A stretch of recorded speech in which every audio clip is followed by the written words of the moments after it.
Shalom frères et sœurs dans le Seigneur, nous bénissons celui qui est assis au trône, notre Seigneur des gloires, pour sa fidélité, son amour, sa bonté. Aujourd'hui, c'est notre émission Les sons de la trompette. Nous avons le privilège de recevoir un homme de Dieu qui vient de loin, le pasteur Alain. Avec lui, nous allons partager la parole de Dieu sur un thème très capital, mais avant d'entrer dans le vif de notre sujet d'aujourd'hui, j'aimerais que l'homme de Dieu se présente tout d'abord, qui il est. Shalom, pasteur Alain. Shalom. Amen. Qui est pasteur Alain? Est-ce qu'on peut connaître pasteur Alain? Parce que moi, je connais pasteur Alain. Mais nos téléspectateurs, ceux qui vont nous suivre, ils ont besoin de connaître qui est pasteur Alain. Pasteur Alain est marié, pasteur Alain vient d'où? C'est vraiment très important. Qui est pasteur Alain? Merci à apôtre Patrick. Je suis d'abord très content d'être ici à Liège. C'est une très belle ville que j'ai visitée avec toute ma famille. Oui. Alors, je suis pasteur Alain Kabessa. Donc, je fais partie des églises pentecôtistes unies de France. Et je suis pasteur principal de l'église locale de Romy, EPU France, EPU Romy, en cible. Donc, depuis maintenant 7 ans. Depuis 7 ans. Depuis 7 ans, je suis marié, père de 3 enfants, et ma merveilleuse femme s'appelle Pauline. Pauline. Et nous travaillons ensemble depuis très longtemps, depuis plusieurs années. Oui. Et nous deux, nous avons fait l'Institut biblique français il y a maintenant de cela 20 ans. Et puis le Seigneur nous utilise puissamment et nous sommes contents d'être ici avec vous à Liège. Que Dieu soit loué, c'est le pasteur Alain qui vient de se présenter, mais nous voulons maintenant entrer dans le vif de notre sujet. Dans notre thème d'aujourd'hui, nous parlons qui est Jésus. Oui. Qui est Jésus, après pasteur Alain Kabessa? Mais je remercie le Seigneur pour cette question. Donc, afin de comprendre réellement qui est Jésus, on peut dire qui est Dieu, Oui. donc il faut d'abord avoir une vision d'ensemble. C'est-à-dire Une vision d'ensemble de la Bible. Et il y a plusieurs versets qui nous montrent réellement dans l'Ancien Testament et puis dans le Nouveau Testament qui est Jésus. Donc le peuple de Dieu doit comprendre ça. Comme la Bible dit que mon peuple périt par manque de connaissances. Certainement, oui. Et moi, j'aime bien enseigner la parole de Dieu, j'aime bien lire la Bible. Vous savez, la parole de Dieu, c'est une puissance. Et dans le dernier temps, nous devons comprendre, saisir et être enracinés dans la parole de Dieu. Oui. C'est pour cela que j'aimerais nourrir le peuple de Dieu en leur donnant les versets nécessaires pour qu'ils puissent savoir qui est réellement Jésus-Christ. Nous vous écoutons. Amen. Alors aujourd'hui, je voulais accorder avec vous 3 points essentiels. Le premier point, c'est d'abord Dieu est un. Dieu est un. Il y a un seul Dieu. Et le deuxième point, c'est Dieu est esprit. Nous savons que Dieu est esprit. Oui. Et le troisième point, Jésus-Christ est Dieu. Souvent, nous chantons dans nos chants, les cantiques, Jésus-Christ est Dieu, Jésus-Christ est Dieu, mais on ne sait pas l'expliquer. Voilà, il est important pour nous qu'on sache comment l'expliquer. Comment Dieu est un. Amen. Dieu est un. Alors déjà, on va commencer par le verset clé de l'Ancien Testament. Ça, c'était la recommandation que Dieu avait donnée à son peuple. Oui. Dans Deutéronome 6, verset 4, la Bible dit ceci: « Écoute Israël, l'Éternel notre Dieu est le seul éternel. » Voilà. L'Éternel notre Dieu est le seul. Est le seul éternel. Il n'y a pas d'autre Dieu. Il est le seul. Et quand on regarde dans le livre de Marc, dans le chapitre 12, la Bible dit que Jésus a dit que c'était l'un des plus grands commandements. Amen. Donc, oui. Mais pasteur, il y a des gens qui pensent qu'il y a Dieu le Père, Dieu le Fils et Dieu le Saint-Esprit. Voilà. Dieu le Saint-Esprit. Est-ce qu'on peut quand même entrer en profondeur, connaître un peu davantage quand vous dites qu'il y a un seul Dieu, un seul Dieu, oui, parce qu'il y a Dieu le Père, Dieu le Fils, Dieu le Saint-Esprit. Alors pour simplifier, il faut comprendre d'abord qu'il y a eu trois manifestations. Dieu dans la création, oui. Fils dans la rédemption, c'est-à-dire pour notre salut, et le Saint-Esprit dans la régénération. Aujourd'hui, les églises, nous avons besoin de la puissance du Saint-Esprit. Donc il y a eu 3 manifestations. Dieu est esprit. On dit que Dieu est esprit. Ah oui. Voilà. Comme j'ai toujours dit que l'Esprit de Dieu ne peut être que saint. Ah oui. Donc Dieu est esprit et son esprit ne peut être que saint. Oui. Voilà. Comme l'Esprit de Dieu est saint, on peut dire tout simplement Esprit Saint. Saint-Esprit. Donc on ne peut pas séparer Dieu de son esprit. Oui. Voilà. Donc quand on dit Dieu est esprit et son esprit est saint, donc on parle bien du Saint-Esprit qui est Dieu. On ne peut pas séparer Dieu de son esprit. Je vous écoute, pasteur. Voilà. Donc, quand Dieu a donné cette recommandation dans Deutéronome 6:4, c'était une recommandation qu'il devait respecter. C'est-à-dire, il ne devait pas adorer d'autres dieux que lui. Si nous lisons encore dans Ésaïe 43, verset 10, la Bible dit clairement, « Vous êtes mes témoins, dit l'Éternel, vous et mon serviteur que je me suis choisi, afin que vous le sachiez et que vous croyez et compreniez que c'est moi, avant moi, il n'y a point été formé de Dieu, et après moi, il n'y en aura point.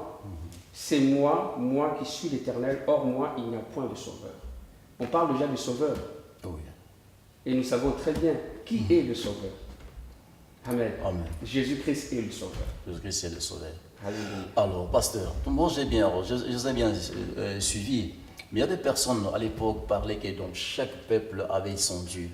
Chaque peuple avait son Dieu. Il y a des personnes qui nous suivent à ces moments, qui n'arrivent pas. Bon, parfois, vous savez, il y a des théories de part et d'autre. Il y a ceux qui parlent de l'unicité des dieux et ceux qui parlent de la trinité des dieux. Alors, il y a des moments où il y a toujours la confusion. Ceux qui croient que nous, qui croient à l'unicité, ceux qui croient à la trinité. Est-ce que pouvez-vous vraiment rassurer, parler au peuple de Dieu que vous écoutez à ces moments par rapport à ce sujet? Donc, qu'est-ce que la différence entre l'unicité et la trinité? La différence, c'est quoi par rapport? La première chose que nous devons savoir, la trinité, ce n'est pas un mot qui existe. Dans la Bible, on ne trouve pas le mot trinité. Oui. Et puis, je peux aller un peu plus loin. Oui. Vous ne trouverez pas dans la Bible, on trouve Dieu, le Père, Dieu, le Père. Mais vous ne trouverez nulle part dans la Bible ce qu'est Dieu le Fils. Certainement. Fils de Dieu, oui. Mais pas le Dieu le Fils. Ça, c'est certain. Ouais. Et pourquoi Fils de Dieu? Fils de Dieu, tout simplement pour le salut. Parce que le Fils a un commencement et une fin. Donc le Fils est venu pour nous libérer de la loi, du péché et de la mort qui nous condamnait. Et le rôle du Fils prendra fin. Et comme on dit, tout pouvoir m'a été donné. Tout pouvoir. Donc quand on ira au ciel, il y aura un seul trône. Et sur ce trône, quelqu'un est assis. C'est Jésus-Christ. Il n'y aura pas Dieu avec Dieu le Père, Dieu le Fils, Dieu le Saint-Esprit. À droite, et puis le Saint-Esprit autour. Non, il y aura un seul Dieu et son nom est Jésus-Christ. C'est pour cela que j'aime bien le verset qui est dans Isaïe 9, 5. Ça, c'est le verset clé. Tous les enfants de Dieu doivent connaître ce verset par cœur. Il est écrit, car un enfant nous est né, un fils nous est donné, et la domination reposera sur son épaule. On l'appellera admirable, conseiller, Dieu puissant, alléluia, Amen. Dieu puissant, Père éternel, prince de la paix. Alors que nous avons lu auparavant dans Deutéronome 6:4, écoute Israël, l'Éternel notre Dieu est le seul éternel. Et quand on revient dans Isaïe 9:5, où on parle, un enfant, un fils, on l'appellera Dieu puissant, Père éternel. Donc il n'y a pas de confusion. On sait que Jésus-Christ. Pasteur, merci beaucoup pour cette révélation, mais il y a des personnes qui n'arrivent pas à croire à la personne de Jésus, qui pensent que Jésus n'est pas Dieu, Jésus c'est un prophète. Jésus c'est un prophète comme tout autre, il est prophète comme Moïse, il est prophète comme toute autre personne. On compare Jésus avec tout autre prophète. Qu'est-ce que vous pouvez dire à ces personnes-là qui n'ont pas encore cette révélation par rapport à la personne de Jésus? Tout simplement, quand certaines personnes disent que Jésus-Christ est prophète, moi Jésus-Christ était vraiment réellement prophète. Oui. Ah oui, Jésus-Christ était aussi pasteur. Oui. Le pasteur des pasteurs. Oui. Parce qu'il était notre berger, il nous a nourris. Donc, être prophète, c'est un ministère que Jésus-Christ a accompli. Parce que quand il enseignait, il prophétisait. Alléluia. Il prophétisait. Donc Jésus-Christ était aussi docteur. Oui. Jésus-Christ était aussi un grand évangéliste. Amen. Donc ça, c'est pas un problème. Mais quel est réellement le rôle du Fils? Le rôle du Fils, c'était pour la rédemption. C'est tout. Mais Jésus-Christ est Dieu manifesté dans la chair. Nous allons voir ça un peu plus loin. Alors, Jésus-Christ est Dieu manifesté dans la chair, c'est ça? C'est ce que vous venez de dire? Oui. Alors, le deuxième point. Alors, le deuxième point, alors, Dieu est esprit. Dieu est esprit, oui. Donc, la Bible dit dans Jean 4, verset 24, Dieu est esprit et il faut que ceux qui l'adorent en esprit et en vérité. Amen. C'est-à-dire, quand on parle de la vérité, on parle de Jésus-Christ. Je suis le chemin, la vérité et la vie. C'est-à-dire, quand on est animé par l'Esprit de Dieu, on ne peut que prêcher, parler de Jésus-Christ. Parce que c'est lui la vérité. C'est lui le fondement même du christianisme. C'est lui le fondement de l'Église. On ne peut pas prétendre adorer Dieu en esprit et ne pas connaître Jésus-Christ. Parce que c'est lui qui est la vérité. C'est lui le sauveur. Alléluia. Amen. Il y a une question, parce que si nous rentrons dans l'Ancien Testament, Oui. la Bible déclare, Dieu dit, Dieu, créons, il y a un verset qui dit, créons l'homme à notre image. Oui. Créons l'homme à notre image. Alors, c'est-à-dire que Christ aussi était dans la création. Le fait que Christ aussi a existé dans la création, ou bien parce que quand Dieu parle, quand la Bible dit que nous créons l'homme à notre image, cela signifie quoi? C'est-à-dire que... C'est vrai qu'il y a plusieurs interprétations, mais à ma compréhension, moi je pense que le Seigneur Dieu s'adressait aux anges, parce que les anges étaient déjà créés. Voilà. Pour moi, ça c'est ma compréhension. Dieu s'adressait aux anges, créons l'homme à notre image et à notre ressemblance. Créons l'homme à notre image. Alors, Christ, donc, venait d'insister sur le type de Jésus. Donc, le nom de Jésus, c'était pour la rédemption. Oui. La rédemption. Mais il y a des personnes à ces moments qui n'ont pas encore crié à Jésus, qui n'ont pas encore donné leur vie à Jésus, qui pensent que, parce qu'on l'a Bible déclare, il y a un seul chemin, qui pense que non, Christ n'est pas Dieu, Christ n'est pas venu, Christ n'est pas mort à la croix. Donc il y a un peu, on a écouté beaucoup de gens, beaucoup de prophètes soi-disant, de personnes, de prophètes qui disaient que non, donc Jésus d'ailleurs, il n'est pas mort sur la croix, il n'était pas venu pour racheter son peuple. Tout ce que nous relate là, ce n'est que des mensonges. Vous êtes un homme de Dieu, ça fait 20 ans que vous êtes dans le ministère, ça fait 10 ans que vous êtes du Seigneur, que vous êtes dans le ministère. Par rapport à cette question, qu'est-ce que vous pouvez répondre à tous ces gens qui nous écoutent à ce moment, qui n'ont pas encore donné leur vie à Jésus, qui marchent en dehors? Amen. Alors par rapport à cette question, c'est une question d'expérience. Oui. Voilà. On a dit pour faire partie de la famille de Dieu, il faut croire par la foi. Voilà. C'est par la foi qu'on s'approche de Dieu, qu'on s'approche de Jésus-Christ. La Bible dit celui qui s'approche de Dieu, Dieu se révèle. Amen. C'est une question de cœur, de foi et puis de révélation. Alors, si aujourd'hui on a faim et soif de Jésus-Christ, il faut avoir faim et soif aussi. Quand on a faim et soif de Jésus-Christ, on s'approche de lui, Jésus-Christ va se révéler. Alléluia. Et c'est là que vous allez finalement expérimenter. Jésus-Christ n'est pas mort, Jésus-Christ est ressuscité. Parce que si aujourd'hui nous recevons le Saint-Esprit avec, je précise, avec l'évidence de parler en d'autres langues, ce que nous avons Jésus-Christ en nous. La Bible dit que Jésus-Christ a dit, je viendrai en vous, je ferai ma demeure en vous. Oui. Je serai avec vous jusqu'à la fin. Alléluia. Amen. Donc, le fait d'expérimenter cela, c'est là qu'on peut dire avec certitude que Dieu est réellement vrai et que Jésus-Christ est réellement mort pour nous. Jésus-Christ est réellement mort pour nous. Nous croyons que Christ est mort pour nous. Oui. Il y a des personnes qui ne croient pas, qui pensent que Christ n'était pas mort pour eux. Christ n'était pas mort pour eux. Mais il y a des personnes aussi, j'ai rencontré des personnes qui disent que si Christ était à la croix pour sauver l'humanité, qui était perdue, Dieu avait formé, le diable a déformé, et Christ était venu pour transformer ce que le diable avait transformé. Alors pourquoi Ce que le diable avait déformé. Ce que le diable avait déformé. Oui. Alors pourquoi aujourd'hui il y a toujours des problèmes? Si Christ était venu vraiment, il était à la croix pour nous. Donc on voit parfois les enfants de Dieu, leur vie, Parfois, on se pose des questions. Le diable, c'est un imposteur. Il a toujours fait ça depuis le commencement. Déjà, les scribes, le docteur de la loi à l'époque, avait répandu cette rumeur partout que les disciples avaient volé le corps de Jésus-Christ. Pourquoi? Parce qu'ils avaient peur. Ils avaient peur que les gens entendent que Jésus-Christ est réellement ressuscité.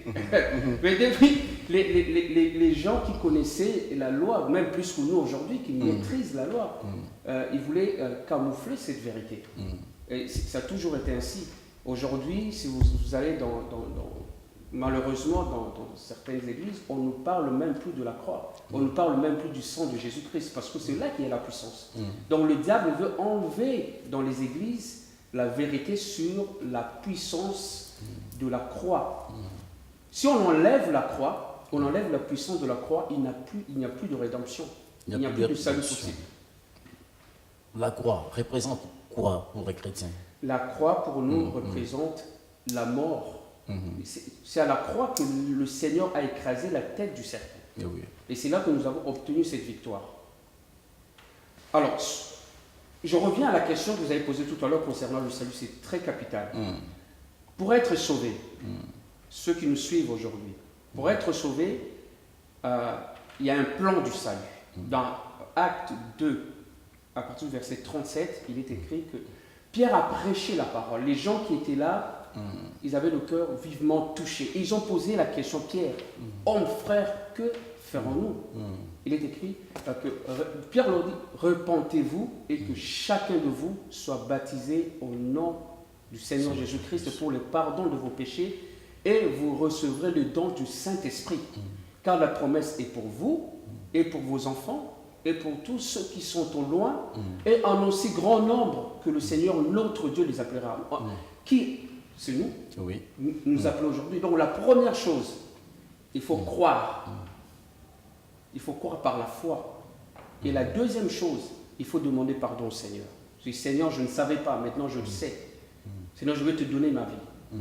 Confesser. Alléluia. Ce qu'on appelle la repentance. La repentance, c'est quelque chose de très, très, très important. C'est pourquoi la repentance, c'est renoncer à notre vie passée, notre vie négative.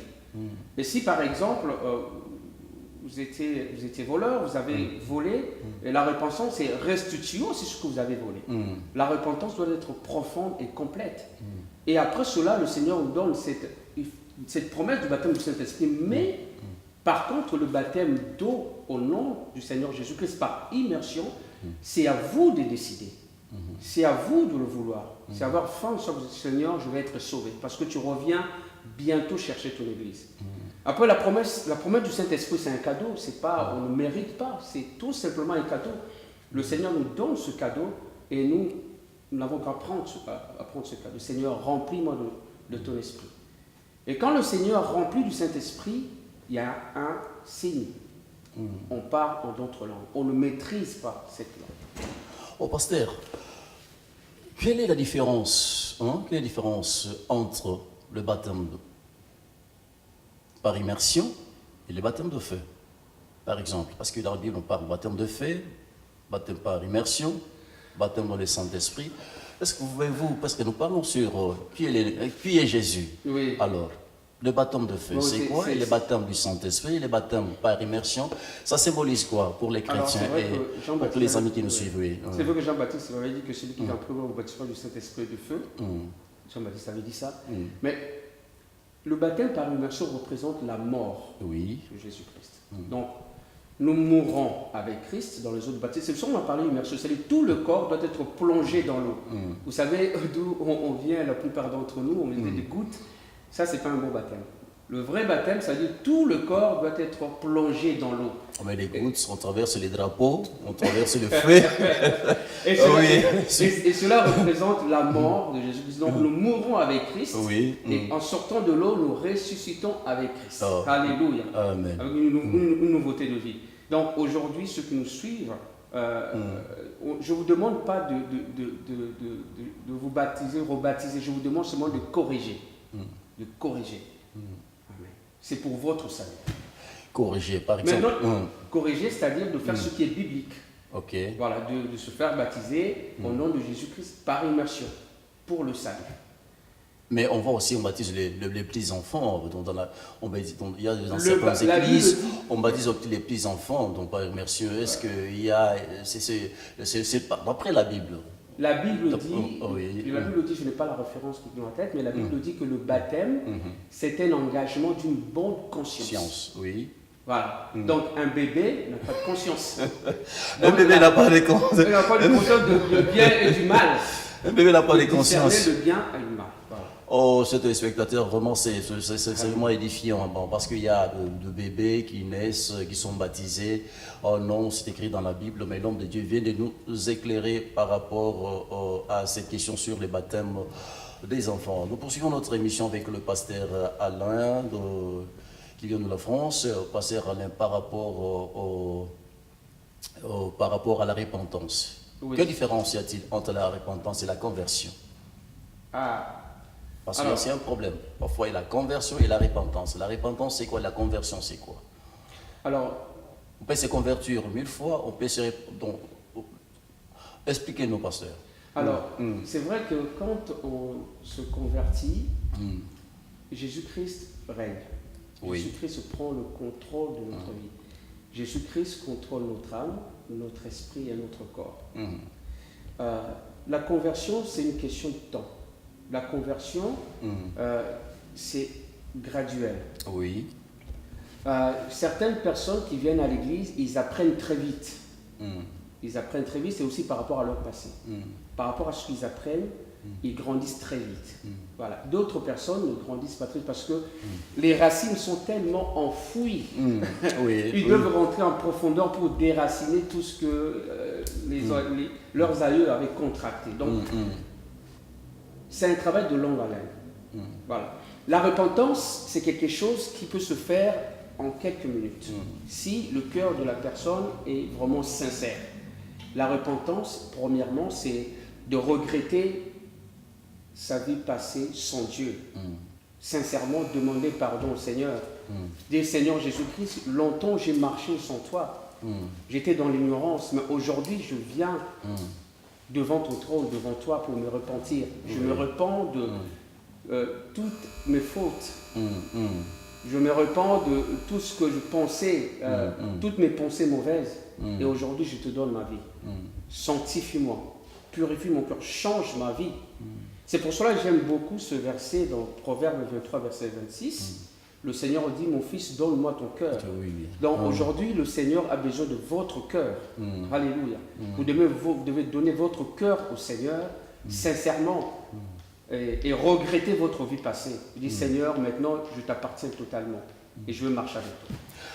Je t'appartiens totalement, je vais marcher avec toi. Il y a une personne qui nous suit à ces moments, qui se pose des questions. Non, il avait tué dans sa vie, il avait volé, il avait pris les formes d'autrui.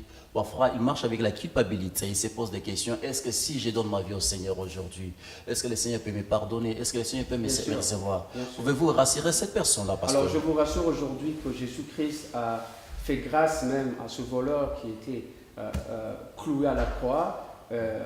Il suffit juste aujourd'hui de vous mettre à genoux et de dire, Seigneur, je regrette.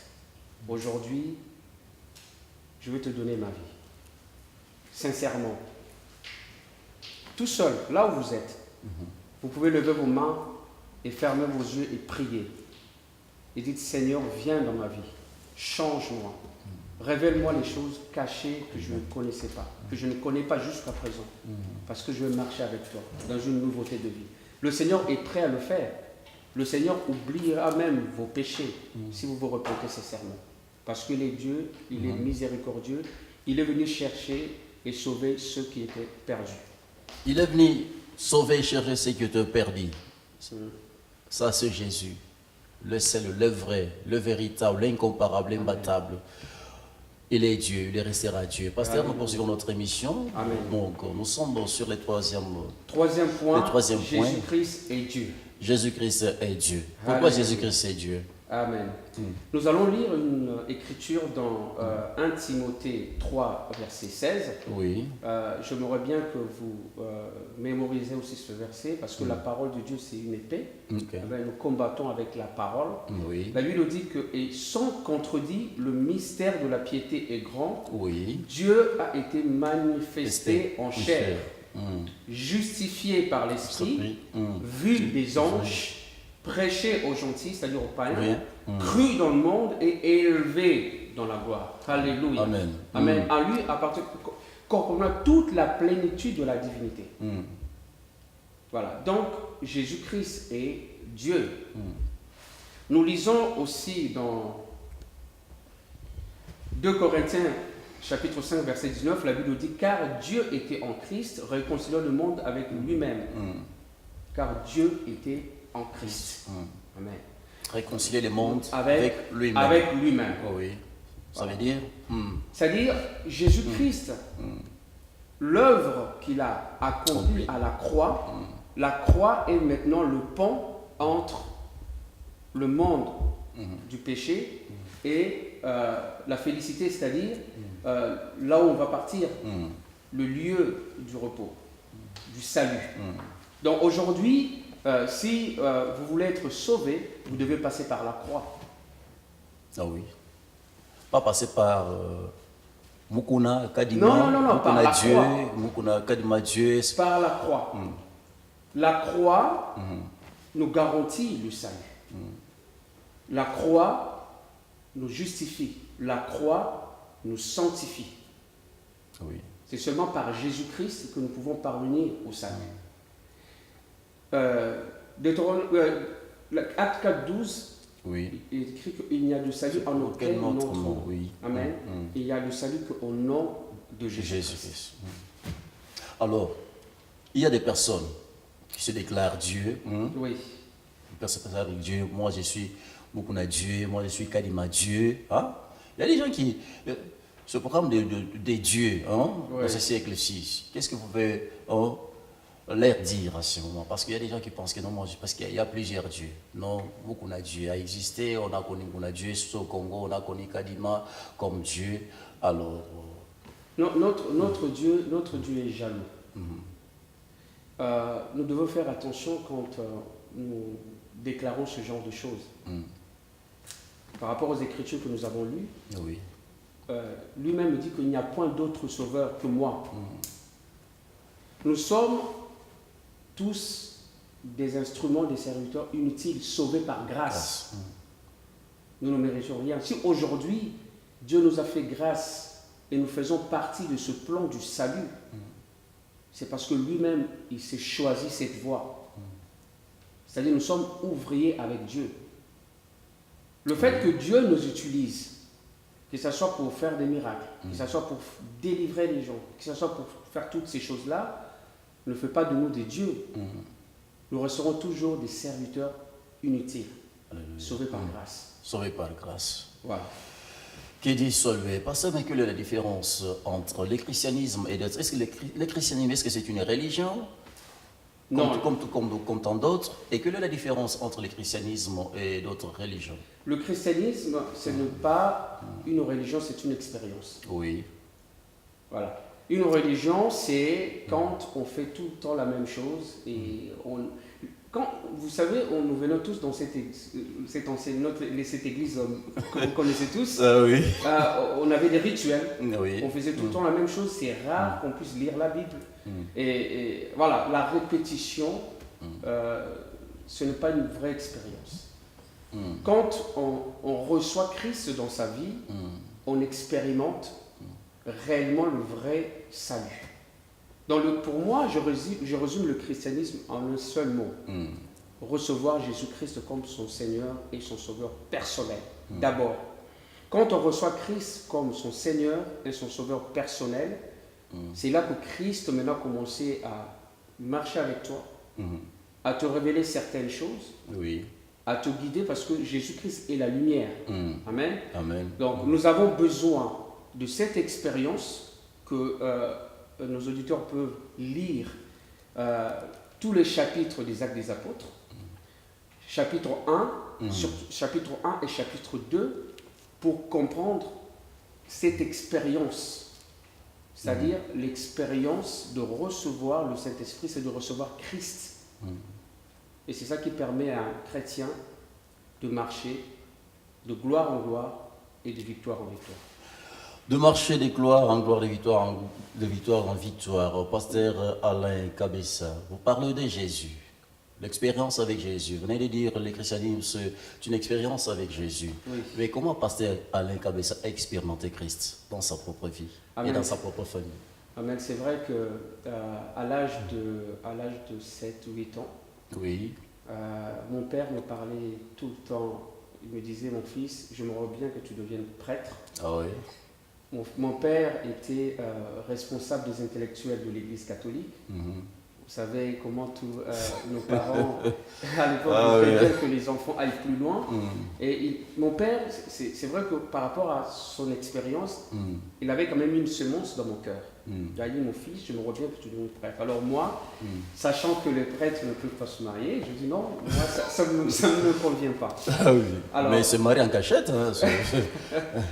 Ils se marient en cachette, ils ont des enfants, oui. Nous prions pour eux. Nous prions pour que le Seigneur puisse leur parler et puis qu'ils puissent recevoir la même révélation que nous avons reçue. Ah oui. Parce que ce que nous avons reçu que par grâce. Donc, mon père m'a envoyé ici en France. Parce qu'une parenthèse, on a étudié avec certains des enfants de prélats catholiques, on a étudié avec eux.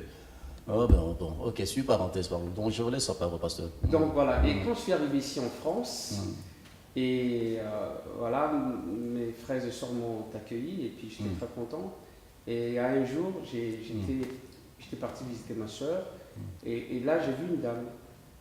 Et c'est cette dame qui m'a invité à aller assister à une réunion, un culte évangélique. Et quand je suis allé là-bas, j'étais émerveillé de voir comment la chorale chantait avec puissance. J'ai dit, waouh, c'est ce que je cherchais. Et ça tombait bien, je me suis renseigné dans cette église, il y avait une école biblique. Et c'est là que je m'étais inscrit et j'ai rencontré ma femme Pauline.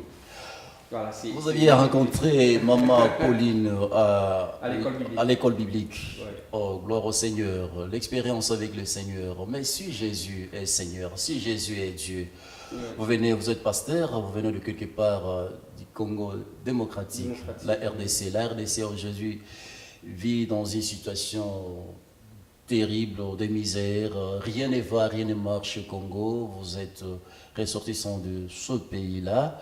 Est-ce que c'est Jésus que vous prêchez? A-t-il abandonné les Congos? A-t-il abandonné la RDC? Et qu'est-ce que ce Jésus est capable de faire pour la RDC? Parce que les enfants du Congo crient. Il n'y a rien qui se passe. Non, le Seigneur n'a pas abandonné la RDC. On doit connaître un peu notre histoire. Oui. Vous savez qu'on a tous dansé le Djalé en RDC. On a adoré un homme. Sans le savoir, on était dans l'ignorance totale. Ce qui se passe aujourd'hui en RDC, c'est peut-être on peut dire, cette sanction. Dieu nous enseigne quelque chose. D'ores et déjà, on doit savoir qu'un homme, on ne peut pas adorer un homme, peu importe qui il soit, qu'il soit riche, qu'il soit puissant, on n'adore pas un homme, on n'adore que Dieu. Là, j'en profite pour dire que le mot adorer, c'est une prérogative absolue de Dieu. On peut adorer que Dieu. Mais nous avons adoré un homme. Et aujourd'hui, le Seigneur veut nous faire comprendre qu'on ne peut pas adorer l'homme. Mais il y a des personnes qui adorent leurs femmes, qui adorent leur mari. Non, j'adore mon enfant, j'adore des choses. Donc, je prie pour mon pays, pour la RDC. Je sais que le Seigneur a sa main sur la RDC. Il y a des hommes de Dieu qui sont puissants. Il y a des chantres qui sont puissants que le Seigneur a appelés. Moi, je prie réellement que le Seigneur puisse... le Seigneur va le faire, je crois. Le Seigneur puisse nous aider à rétablir, à restaurer surtout la vraie démocratie dans notre pays. La vraie démocratie dans notre pays, vos collègues pasteurs qui sont au Congo actuellement, sur le Congo, parce qu'à l'époque, quand nous rentrons dans la Bible, nous voyons comment les rois allaient, soit aller auprès des hommes des dieux pour... bon, recevoir quelques directives. Mais aujourd'hui, ce n'est plus le cas. Aujourd'hui, ce n'est plus le cas. Maintenant, sur les pasteurs qui sont derrière le pouvoir, derrière l'argent, et les pasteurs sont corrompus. Aujourd'hui, les pasteurs prêchent autre chose par rapport à la réalité, par rapport à la RDC traverse. Vous êtes pasteur, homme de Dieu, vous avez reçu la parole de Dieu, reçu Jésus comme Seigneur et Sauveur. Vous avez expérimenté Jésus dans votre vie. Avec tout ce qui se passe, l'Église a-t-elle échoué à sa mission? Qu'est-ce que nous pouvons dire? Parce que ce qui se passe aujourd'hui, donc on se pose des questions. Est-ce qu'il y a-t-il des hommes de Dieu au Congo? Y a-t-il des personnes qui craignent quand même le Seigneur? Parce que ce qui se passe là, ce n'est pas correct. L'Église n'a pas échoué à sa mission. Là où il y a des vrais, il y a toujours des faux. Et l'Église ne peut pas échouer. Parce que l'Église est triomphante. L'Église est appelée toujours à triompher, à vaincre, à grandir. L'Église ne peut pas faillir. C'est les hommes qui faillissent. Alors. Nous, moi, je ne vais pas être prétentieux. Nous avons failli à notre devoir. On a omis d'enseigner ce qu'il faut enseigner. D'être intègre quand il faut être intègre. C'est pour ça aujourd'hui, j'exhorte mes frères et sœurs de demander pardon à Dieu. J'exhorte à mes frères et sœurs de regarder la direction où on va. Est-ce que nous allons dans la bonne direction? Si on va dans ces directions-là, on continue dans ces directions-là, le Seigneur ne bénira pas. On doit s'arrêter à un certain moment et dire Seigneur, pardonne-nous. Seigneur, pardonne-nous. Est-ce qu'il y a encore de l'espoir pour la RDC? Il y a encore de l'espoir parce qu'il y a encore des hommes de Dieu qui sont dans la vérité. Il y a encore des enfants de Dieu qui sont dans la vérité, qui prient, qui sont sincères. Et nous voulons que le Seigneur puisse susciter tous ces enfants de Dieu qui prient dans la vérité, dans la sincérité. Et laissez-moi vous dire, la lumière chassera toujours les ténèbres. La lumière chassera toujours les ténèbres. Là où il y a la lumière, les ténèbres fuiront. Ça, c'est sûr et certain. Donc, j'exhorte à tous les enfants de Dieu qui prient dans la vérité et qui sont dans l'Évangile de ne pas se cacher. On met la lumière sur la table pour éclairer. Amen. Nous sommes la lumière du monde. Nous sommes le sel de la terre. On doit proclamer la parole de Dieu. On doit proclamer la vérité. On doit déclarer les paroles puissantes de Dieu pour ce pays. Et ce pays aura la guérison. Amen. Le pays aura la guérison. Un message à tous les hommes de Dieu du Congo, un message aux enfants de Dieu de la RDC. Ils sont découragés, désemparés. Alors, je vous encourage aujourd'hui à demeurer ferme. Demeurez ferme dans la foi. Demeurez ferme dans toutes vos activités. Demeurez ferme dans l'évangélisation. Demeurez ferme dans vos enseignements. Demeurez ferme dans tout ce que vous faites. N'abandonnez pas. Alléluia. C'est la persévérance et la détermination. C'est là que nous verrons la gloire de Dieu. Demeurez ferme dans tout ce que vous faites. Élevez Jésus-Christ dans vos églises. Élevez Jésus-Christ dans vos maisons. Élevez Jésus-Christ dans vos cœurs. Alléluia. Que rien ne vienne faire obstacle à vos prières. Mon dernier mot, c'est ça. Demeurez ferme. Demeurez ferme en Jésus. Jésus-Christ est Seigneur. Les rois des rois. Frères et sœurs dans les Seigneurs, nous bénissons les Seigneurs pour cette émission qui arrive à sa fin. Mais donnons quand même l'occasion au pasteur Alain Kabessa de dire un dernier mot, soit dire bonjour à la famille Kabessa, aux sœurs, aux frères qui sont en train de nous suivre. Là où vous êtes, que le Seigneur vous bénisse. Pasteur Alain, vous avez la parole de dire. Alors, je vais dire bonjour d'abord à ma maman, Tchalaka Djombo, qui est à Kinshasa. Maman, je t'aime beaucoup, je t'embrasse. Oui. Mes frères et sœurs. Moi aussi, maman. Mes frères et sœurs, et puis mes beaux-parents, mon beau-père qui est docteur Nsumbu, qui est à Kinshasa, qui enseigne à l'université de Kinshasa, il me semble, et qui enseigne aussi la parole de Dieu. Et aussi, bonjour à cette grande famille de Dieu, que le Seigneur vous bénisse richement. Que le Seigneur vous bénisse en petit mot pour cette émission Les Sons de la Trompette et pour Joy TV. Alors, Amen, Amen. Vous avez fait du très bon travail. Je prie vraiment que le Seigneur bénisse le fruit de votre travail. Amen. Et que vous ayez du succès. savez, c'est en persévérant qu'on gagne le fruit. Amen. Ce que l'homme sème, c'est ce que l'homme récolte. Amen. Et je prie vraiment que le Seigneur vous amène dans un niveau très élevé encore. Fidèle au poste, sur ces, nous vous disons au revoir. Espérons vous retrouver dans les jours à venir. Que les Seigneur vous bénisse. Pasteur Alain Kabessa, c'était une bénédiction pour nous, pour plusieurs. Que cette parole reste clouée dans vos cœurs pour la gloire de notre Seigneur Jésus. Que le Seigneur vous bénisse. À la prochaine. Merci. Que le Seigneur vous bénisse. Amen. C'est encore possible. La grâce est disponible. Et même quand c'est pénible, rien n'est impossible. Il y a de l'espoir pour ceux qui croient. Au nom de Jésus-Christ. Au nom de Jésus-Christ. Alléluia. Il est capable de tout. Rien n'est impossible à Dieu.